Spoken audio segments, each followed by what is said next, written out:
horn and the GPS in case they get lost on the lawn. And their boss and their job and their car and their kids. Jesus fucking Christ. Their kids. Folks, nothing worse than to be stuck somewhere with some married asshole and have to listen to him tell you about his fucking kids. Let me tell you something, folks. Nobody cares about your children, okay? You don't care. You don't care. No. Nobody cares about your children. I speak for everyone. I've been appointed by the rest of the group to inform you we don't care about your children. That's why they're your children. So you can care about them and we don't have to bother. But they tell you anyway. Todd is in the 7th grade now. He's in the cheese club. Giselle is 5 and already she's had 9 periods. Johan is 11 now and he pretty much sits around the house hallucinating all the time. Then they want to show you the pictures. The pictures, here's another ordeal. The pictures of these little gargoyles that they have loosed from their loins. A lot of these professional mommies, they think there's nothing better than having a baby. Oh, they think it's the biggest thing in the world, having a baby. I call it pumping out a unit. That's all they're doing, pumping out a unit. Some of them every year, like clockwork, like an assembly line. Hey, Jeff, want a kid? How about twins? Polluting the earth. Polluting the earth with these creatures who have no future.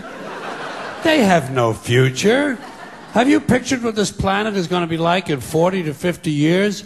It's going to be a big smoking ball of shit. A big smoking, flaming, stinking ball of gaseous shit. That's what's going to happen. That's what's going to happen. It's irresponsible to have more than one child. Have one. Have one child. Replacement value for yourself. That's all. Don't even replace your husband. Don't replace your husband. No. He's done enough fucking damage as it is.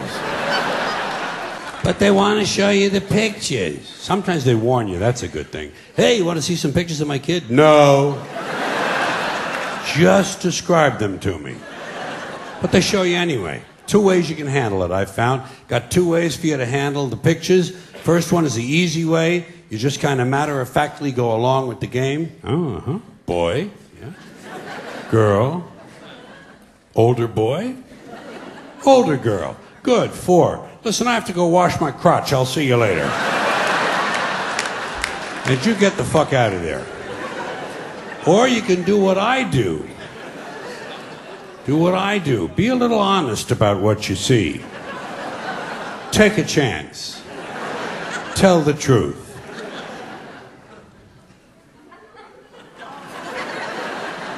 Look at the fucking head on that kid. Jesus, his fucking head is huge. Where do you get a fucking head like that? Jesus, have you put him on YouTube yet? Boy, you did a lot of hits with a head like that. Well, put him on eBay. You might make a little money, you know. I'm sure some European circus would snap his ass up in a fucking minute. God damn, that thing is unusual. Listen, maybe he'll grow into him. You never know, you know? Never tell with kids. Hey, let me ask you a practical question. Where do you find hats for a kid like that? Tell the truth. Don't be bullshitting people. Don't be bullshit. There's enough bullshit as it is, folks. Just plenty of bullshit. Then they want to show you the pictures of the little girl whose second teeth are coming in. And they think it's cute. It's not. It's fucking horrifying. Do you ever look at the teeth on somebody's kids? Do you ever take a good close look in the mouth? You ever look in there, see what's going on? Sometimes several rows of fucking teeth coming in at all funny angles. There's one under the tongue. That's an unusual place for a tooth. A sublingual tooth. My God, look at that. Once again, tell the truth. You better start saving your money right now, pal. It's going to cost you a fucking fortune to fix that. You are going to need an international team of orthodontists around the clock just to make it done. You might want to call FEMA. That looks like a real fucking problem to me. Look at it. Yeah, you have the number of the National Guard. Give them a ring. That's good. Listen, why don't you just have them all pulled and let her start over again, you know? Or take a picture of her with her mouth closed. That would save you a lot of heartache in the long run. Listen, you're not Catholic by any chance, are you? Well, the reason I ask you is you might want to take her to Lourdes and pray for a miracle over there. Tell the truth. Don't be bullshitting people. Like I say, there's enough bullshit as it is. In fact, there's just enough. Did you know that? There's just enough bullshit in this country to hold things together. Bullshit is the glue that binds us as a nation. Where would we be without our safe, familiar American bullshit? Land of the free, home of the brave, the American dream. All men are equal, justice is blind, the press is free, business is honest, the good guys win, your vote counts, the police are on your side, God is watching you, your standard of living will always improve, and everything is going to be just fine. The official national bullshit story. I call it the American okey doke.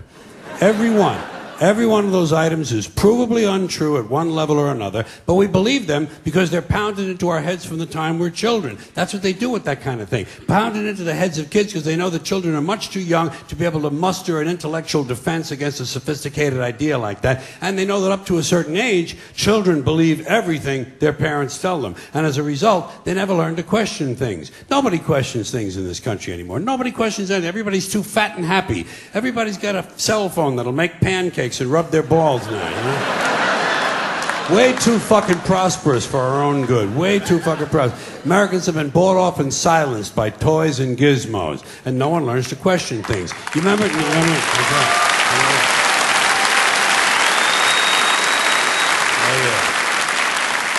Like I say, no one questions things. You remember Barbara Bush? I call her the silver douchebag. You remember her? Okay. Barbara Bush. She is the mother of Governor George Bush. I call him Governor Bush because that's the only elected office he ever held legally in our country, okay? George Bush, Governor Bush. Yeah. I don't care where they hang his portrait. I don't care how big his library is. He'll always be Governor Bush. I don't even capitalize his name when I type it anymore. So she's the mother of Governor George Bush. She's also the wife of his father, George H.W. Bush, who did become president in the normal, legal, traditional manner. And when he did, she came along for the ride as First Lady. And that's been the tradition up till now. A man has been elected, and the woman has come along for the ride as the First Lady. And usually, as in American life in general, the woman is condescended to, patronized, given something to do to keep her busy. A lot of times they give her a charity or a cause, something she can champion. Betty Ford was told to drink. Remember that? Yeah, remember that? That's right. Betty Ford was told, you drink, Betty. Betty, you drink and get really fucked up, okay? Just get totally fallen down, fucked up, drunk, shit-faced, and blow your liver out. Blow your fucking liver out, honey. Then we'll hose you down and we'll put you in a place and get you well there and put your name on the place and Liza Minnelli can get well and everything's going to be okay. All right? So, that was her assignment. That was her assignment. Barbara Bush's assignment was getting children to read. Remember that? Getting children to read. They figured she had had so much success with George.